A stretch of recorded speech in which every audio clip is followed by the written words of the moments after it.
আন্তৰিক শ্ৰদ্ধা জনাইছোঁ। আচলতে আপোনালোক সকলোৱে মৰমৰ প্ৰাণৰ শিল্পী জুবিন গাৰ্গ ডাঙৰীয়া আমাৰ মাজৰ পৰা হেৰাই গ'ল। আমাৰ অতিকে মৰমৰ হাৰ্থব জুবিন গাৰ্গ ডাঙৰীয়াৰ উচিত তদন্ত আৰু ন্যায়ৰ দাবীত আচলতে আজি আমি এই সংবাদমেলখন আয়োজন কৰিব লগাটোৱে হৈছে অতিকৈ দুৰ্ভাগ্যজনক আৰু অতিকে পৰিতাপৰ বিষয়।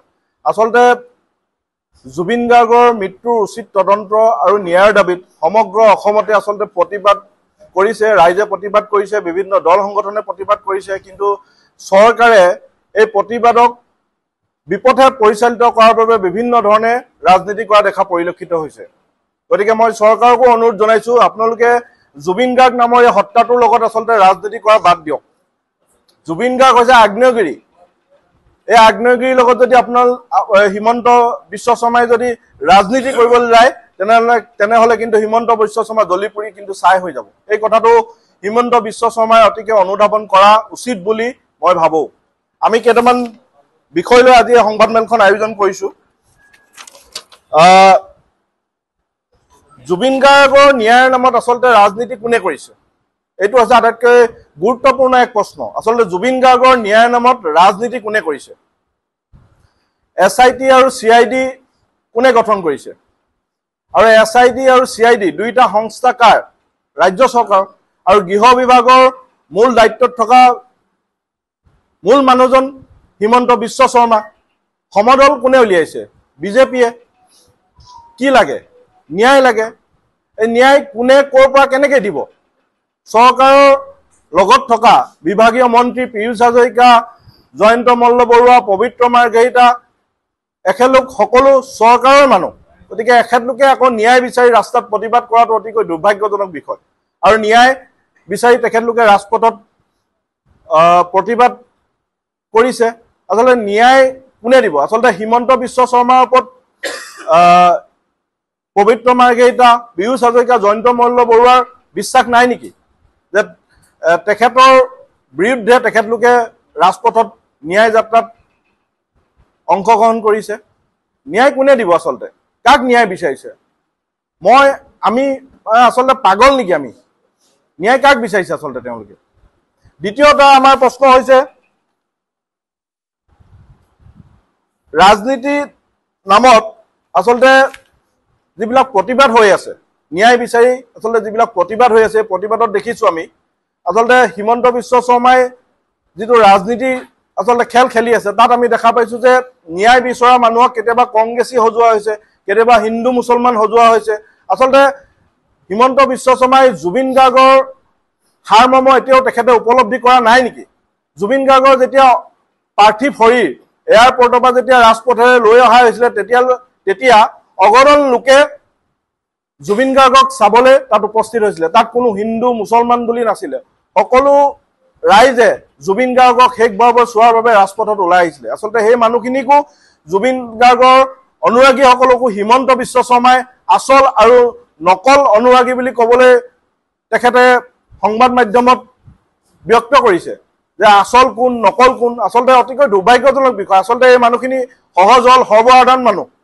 তেখেতলোকে কোনো ধৰণৰ ৰাজনীতি নকৰাকৈ জুবিন গাৰ্গক মনৰ পৰা প্ৰাণৰ পৰা ভাল পোৱা এজন ব্যক্তি হিচাপে, তেখেতলোকে ভগৱান হিচাপে জুবিন গাৰ্গক তেখেতলোকে মানে। সেয়েহে তেখেতলোকে জুবিন গাৰ্গক শেষবাৰৰ বাবে চাবৰ বাবে তেখেতলোকে ৰাজপথত ওলাই আহিছিলে। আপোনালোকে নিতৌ দেখিব যে সোণাপুৰত যিটো জুবিন ক্ষেত্ৰ আছে, তাত প্ৰত্যেক দিনাই বিভিন্ন ঠাইৰ পৰা অগণন লোক আহিছে। তেখেতলোকে জুবিন গাৰ্গৰ শেষবাৰৰ বাবে তেখেতলোকক এখন গামোচা, কোনোবাই এপাহ ফুল, কোনোবাই জুবিন গাৰ্গে চাদা টেমা ভাল পাইছিলে বাবে সৰু এটা চাদা টেমা লৈ আহিছে। আচলতে এনেবোৰ বিভিন্ন বস্তুৱে আচলতে জুবিন গাৰ্গক শ্ৰদ্ধাঞ্জলি জনাবলৈ তেখেতলোকে উপস্থিত হৈছে তাত। আৰু সেই মানুহখিনিৰ ক্ষেত্ৰত হিমন্ত বিশ্ব শৰ্মাই SOP জাৰি কৰিছে। এই বিষয়টোৱে হৈছে অতিকৈ দুৰ্ভাগ্যজনক বিষয়। আচলতে শিৱসাগৰ, যোৰহাট, ডিব্ৰুগড় এই ঠাইৰ পৰা বিভিন্ন লোক গুৱাহাটীলৈ আগমন কৰিছে। আৰু গুৱাহাটীলৈ যোৱাৰ পথতে তেখেতলোকে ৰাস্তাৰ কাষতে যিহেতু সোণাপুৰ পৰে, গতিকে সোণাপুৰৰ জুবিন ক্ষেত্ৰত তেখেতলোকে জুবিন গাৰ্গক সমাধি ক্ষেত্ৰখন চোৱাৰ বাবে তেখেতলোকে ইচ্ছা প্ৰকাশ কৰে। আৰু সেই ইচ্ছা প্ৰকাশ কৰিয়ে তেখেতলোকে জুবিন গাৰ্গৰ সমাধিস্থলীত উপস্থিত হয়। আৰু সেই মানুহখিনিক হিমন্ত বিশ্ব শৰ্মাই দেৱে SOP জাৰি কৰাটো অতিশয় দুৰ্ভাগ্যজনক বিষয়। যিসকলে মদ খাই জুবিন ক্ষেত্ৰত উশৃংখল পৰিৱেশ সৃষ্টি কৰিছে সেইসকলৰ ওপৰত হিমন্ত বিশ্ব শৰ্মাদেৱে ব্যৱস্থা গ্ৰহণ কৰক, তাত আমাৰ কোনো ধৰণৰ আপত্তি নাই। কিন্তু এগৰাকী মাকৰ লগত অহা 7 বছৰীয়া ছমহীয়া শিশুটোৱে কিন্তু মদ পান কৰিতো জুবিন ক্ষেত্ৰলৈ তেখেতলোক নাহে। অবুজ শিশুসকলৰ ওপৰতো হিমন্ত বিশ্ব শৰ্মাই SOP জাৰি কৰিছে নেকি, আমাৰ প্ৰশ্ন আছে।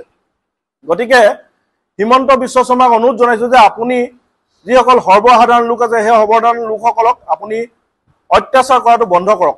আমি দেখিছো যে হিমন্ত বিশ্ব শৰ্মাদেৱে বিভিন্ন সময়ত জুবিন গাৰ্গে জাতি ধৰ্ম বৰ্ণ নিৰ্বিশেষে সকলোকে একগোট কৰি তেখেতে পুনৰ অসম দেখাৰ সপোন দেখিছিলে। আচলতে হিমন্ত বিশ্ব শৰ্মাদেৱে জাতি ধৰ্ম নিৰ্বিশেষে থকা একেলগ হোৱা এই মানুহখিনিক ভাগ ভাগ কৰাৰ বাবে তেখেতে ষড়যন্ত্ৰ ৰচনা কৰিছে।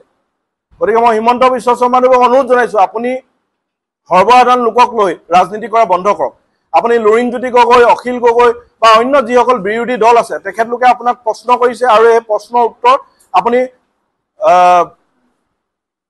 তেখেতলোকক উত্তৰ দিয়াৰ ব্যৱস্থা কৰক। কিন্তু সেই প্ৰশ্নৰ উত্তৰ দিবলৈ গৈ আপুনি সৰ্বসাধাৰণ ৰাইজক অত্যাচাৰ কৰাটো বন্ধ কৰক।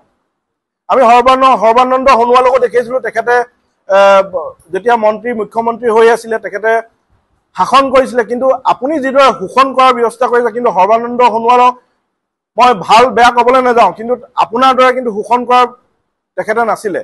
গতিকে হিমন্ত বিশ্ব শৰ্মাদেৱকো ৰাইজে মৰম আৰু আদৰৰ হেঁপাহেৰে তেখেতক আদৰি লৈছে। গতিকে তেখেতৰ বৰ্তমান সময়ত যিবোৰ কৰ্মকাণ্ড সেই কৰ্মকাণ্ডই এটা কথা স্পষ্ট হৈ পৰিছে, ৰাইজে লাহে লাহে হিমন্ত বিশ্ব শৰ্মাদেৱক কিন্তু বেয়া পোৱা পৰিৱেশ সৃষ্টি হৈ আহিছে। গতিকে হিমন্ত বিশ্ব শৰ্মাদেৱে এই কথাবিলাক হৃদয়ঙ্গম কৰা উচিত বুলি মই ভাবোঁ।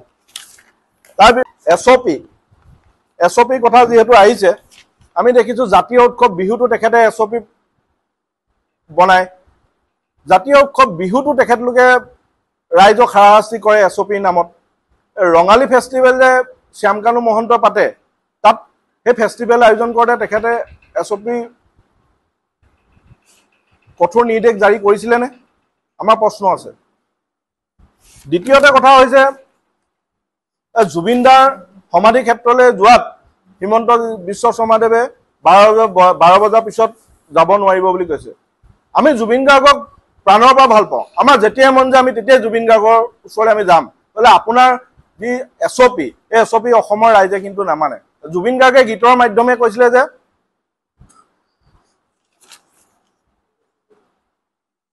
মন গ'লে মোৰ কাষলে চাই যাবাহি এবাৰ নিৰলে, কিদৰে আছো মই কিদৰে শু মই চাই যাবাহি কাষলে। গতিকে জুবিন দাই নিজে কৈ থৈ গৈছে কিদৰে শু কিদৰে খাওঁ।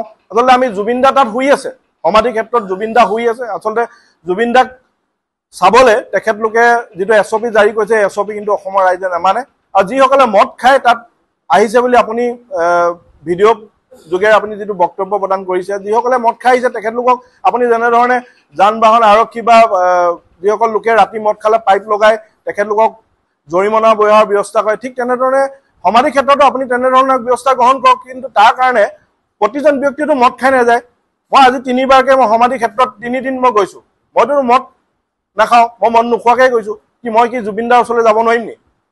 গতিকে সৰ্বানন্দ মুখ্যমন্ত্ৰী ডাঙৰীয়াক অনুৰোধ জনাইছোঁ আপুনি এনেধৰণৰ SOP জাৰি কৰি ৰাইজক হাৰাশাস্তি কৰাটো বন্ধ কৰক।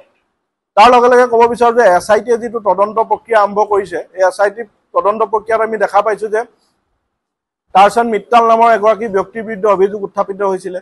এই টাৰ্চন মিট্টালকো তদন্ত আওতালৈ আনিব লাগে। তাৰ সমান্তৰালভাৱে শ্যামকানু মহন্তৰ পত্নী অনিতা ডেকাকো তদন্ত আওতালৈ আনিব লাগে। যিটো Rongali festival north east festival যিটো আছিলে সেই ফেষ্টিভেলৰ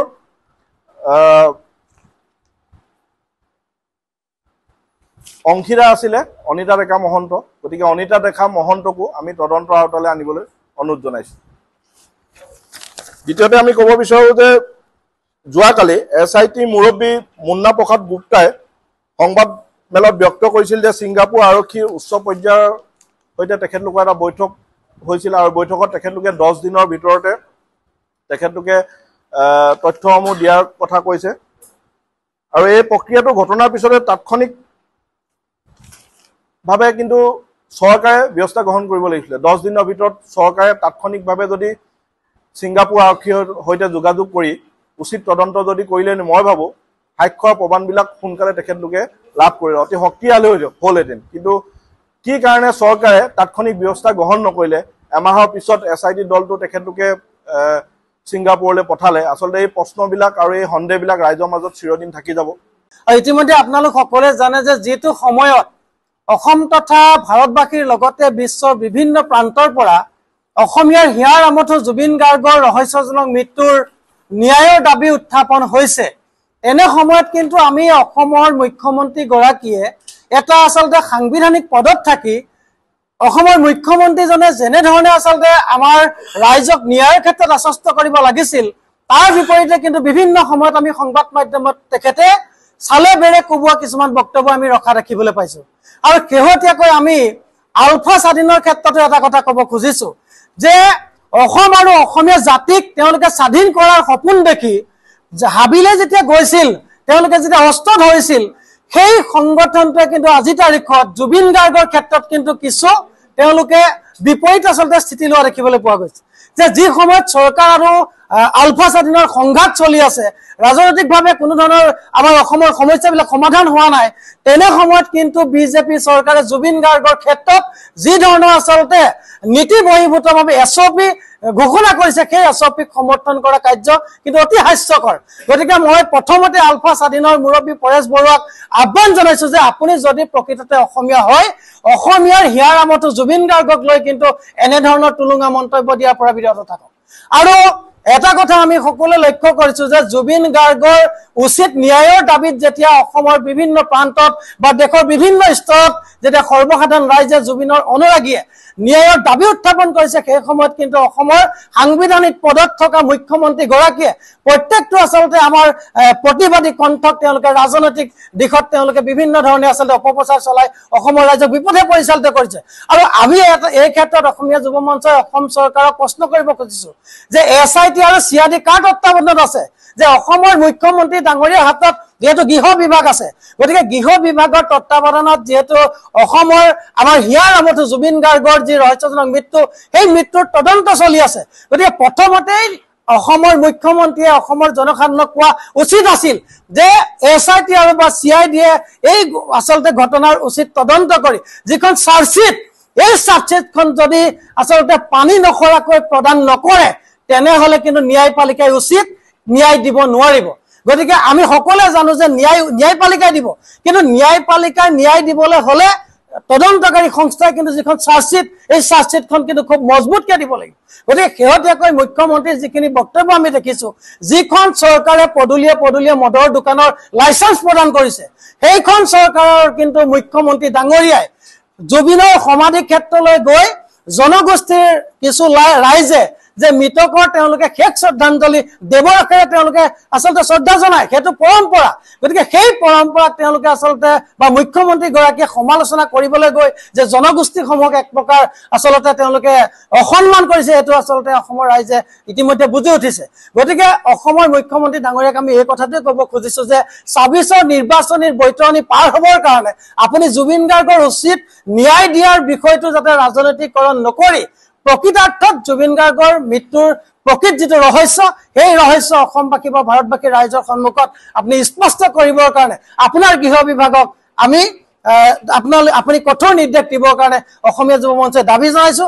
আৰু অসমীয়া যুৱ মঞ্চে শেষবাৰৰ কাৰণে আমি অসম চৰকাৰক সকীয়াই দিছো যে আমাৰ মৰমৰ জুবিন দাৰ সমাধিস্থলত আমি চাবলৈ যাবলৈ হলে আপোনাৰ পৰা অনুমতি ল'ব লগা কি আচলতে যুক্তি আছে যে আজি অসমীয়া ভাত খাবলৈ হলে কি আমি মুখ্যমন্ত্ৰীৰ পৰা অনুমতি ল'ব লাগিব নেকি গতিকে মুখ্যমন্ত্ৰীক এই কথাটোৱে আমি পুনৰবাৰ সকীয়াই দিছো যে জুবিন গাৰ্গৰ সমাধিস্থলীত যদি গৈ কোনোবা জুবিন অনুৰাগীৰ নামত কোনোবাই যদি মদ খাই ভাং খাই উদ্ভণ্ডালি কৰিছে তেনে লোকৰ ওপৰত তেওঁ প্ৰশাসনে কঠোৰ ব্যৱস্থা লওক তাত আমাৰ সমৰ্থন আছে তাত আমাৰ আপত্তি নাই কিন্তু আমি যি 12 বজালৈকে আচলতে SOP তেওঁলোকে ইতিমধ্যে ঘোষণা কৰিছে যে যিকোনো জুবিন অনুৰাগীয়ে সমাধি ক্ষেত্ৰত 12 বজালৈকে চাব পাৰিব এই SOP আমি প্ৰত্যাহাৰ কৰিবৰ কাৰণে অসমীয়া যুৱ মঞ্চে আমি মুখ্যমন্ত্ৰী ডাঙৰীয়াক আহ্বান জনাইছো আৰু যদি আপুনি এই দাবী হৃদয়ংগম কৰি এই SOPখন প্ৰত্যাহাৰ নকৰে মই বা আমি শিৱসাগৰৰ পৰা আমি কৈছো যে আপোনাৰ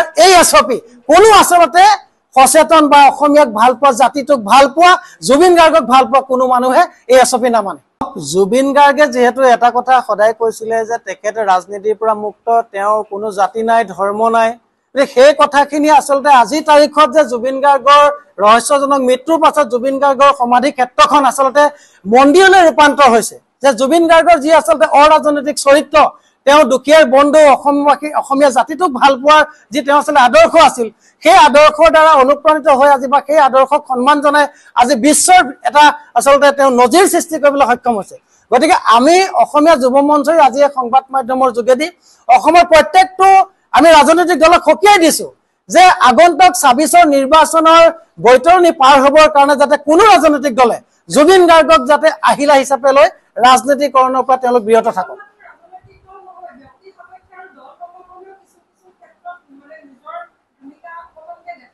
আমি অসমীয়া যুৱ মঞ্চৰ আমাৰ স্থিতি স্পষ্ট যে জুবিন গাৰ্গ আমাৰ এগৰাকী অসমৰ তেওঁ এক সম্পদ তেওঁ দুখীয়াৰ বন্ধু অসমীয়া হিয়াৰ আমঠু গতিকে তেওঁৰ যেহেতু যিটো ৰহস্যজনক মৃত্যু এই মৃত্যুৰ প্ৰকৃত কাৰণ আমি জানিব বিচাৰিছো আমাৰ তাত কোনো ধৰণৰ আচলতে স্বাৰ্থ জড়িত হৈ থকা নাই আমি অসমীয়া যুৱ মঞ্চৰ কোনো এনেকুৱা নেতা নাই যে জুবিন গাৰ্গৰ আচলতে এই বিষয়টোৰ লগত আমি খুব তীব্ৰ আন্দোলন কৰি আমি কাইলৈ পৰহিলে কোনোবা ৰাজনৈতিক দলত যোগদান কৰিম তেনেকুৱা আমাৰ কোনো আচলতে ইচ্ছা নাই বা তেনেকুৱা আমাৰ লক্ষ্য উদ্দেশ্য নাই কিন্তু আমি অসমীয়া যুৱ মঞ্চৰ বেলেগ সংগঠনৰ কথা আমি নাজানো কিন্তু অসমীয়া যুৱ মঞ্চৰ স্থিতি স্পষ্ট যে আমি জুবিন গাৰ্গে যিদিনাখনলৈকে তেখেতৰ ঘটনাৰ যেটো মূল কাৰণ আমাক প্ৰশাসনে যেতিয়ালৈকে ইয়াৰ স্পষ্ট ছবিখন দাঙি ধৰিব নোৱাৰিব বা জুবিন গাৰ্গৰ এই ঘটনাৰ লগত জড়িত যিসকল ব্যক্তি আছে তেওঁলোকৰ ক্ষেত্ৰত যদি উচিত আচলতে বিষয়খিনি উপস্থাপন কৰি ন্যায়পালিকাই যেতিয়ালৈকে উচিত ন্যায় প্ৰদান কৰিব নোৱাৰিব তেতিয়ালৈকে কিন্তু অসমীয়া যুৱ মঞ্চই জুবিন গাৰ্গৰ পৰিয়ালক আৰু বা অসমবাসী ৰাইজে উচিত ন্যায় স্বাৰ্থত পোৱাৰ স্বাৰ্থত আমি আমাৰ সংগ্ৰাম আমি অব্যাহত ৰাখিম দেশৰ আমাৰ জাতিৰ পিতা মহাত্মা গান্ধীৰ ক্ষেত্ৰতে হওক বা বাকী যিসকল আমাৰ স্বনামধন্য ব্যক্তিৰ কথা আপোনালোকে উল্লেখ কৰিছে তেখেতলোকৰ মৃত্যু কাৰণ আৰু আমাৰ অসমীয়াৰ হিয়াৰ আমঠু জুবিন গাৰ্গৰ মৃত্যুৰ কাৰণ কিছু পৃথক যেহেতু মহাত্মা গান্ধীক আততায়ীয়ে যেতিয়া গুলিয়াই হত্যা কৰিছিলে তেওঁলোকে সেই হত্যাকাৰীক চিনাক্ত কৰিছিল অতি সোনকালে কিন্তু জুবিন গাৰ্গৰ যি ৰহস্যজনক ঘটনা সেই ঘটনা যেহেতু ছিংগাপুৰত হৈছিলে আৰু অসমৰ গৃহ বিভাগ বা CID বা SITয়ে ছিংগাপুৰলৈ গৈ আচলতে যেনেধৰণে তাৎক্ষণিকভাৱে জুবিন গাৰ্গৰ মৃত্যুৰ যে স্থল সেই স্থলত যেনেধৰণে তেওঁলোকে আচলতে তদন্ত প্ৰক্ৰিয়া আৰম্ভ কৰিব লাগিছিলে বা শ্যামকানু মহন্ত সিদ্ধাৰ্থ শৰ্মা শেখৰ জ্যোতি গোস্বামীক অসমলৈ অনাৰ ক্ষেত্ৰত যেহেতু তেওঁলোকে পূজাৰ বন্ধৰ দৰে বন্ধ দিয়াৰ যেটো আচলতে চৰকাৰখনে ব্যৱস্থা গ্ৰহণ কৰিছিলে সেই ক্ষেত্ৰতো কিন্তু অসমবাসী ৰাইজ বা ভাৰতৰ বিভিন্ন প্ৰান্তৰ ৰাইজে সন্দেহ প্ৰকাশ কৰিছে আৰু জুবিন গাৰ্গৰ যেতিয়ালৈকে আচলতে এই ঘটনাৰ মূল কাৰণ ৰাইজৰ সন্মুখলৈ নাহে তেতিয়ালৈকে জুবিনৰ সমাধিস্থলত অগণন আচলতে অসম তথা ভাৰতৰ বিভিন্ন প্ৰান্তৰ পৰা জনগণে শেষবাৰৰ কাৰণে আমাৰ প্ৰাণৰ শিল্পীগৰাকীক শ্ৰদ্ধা নিবেদন কৰিবলৈ অহাটো স্বাভাৱিক গতিকে এনে ক্ষেত্ৰত আচলতে চৰকাৰখনে ততাতৈয়াকৈ SOP প্ৰদৰ্শন কৰাটো কেতিয়াও আমি যুক্তিসংগত বুলি আমি নাভাবো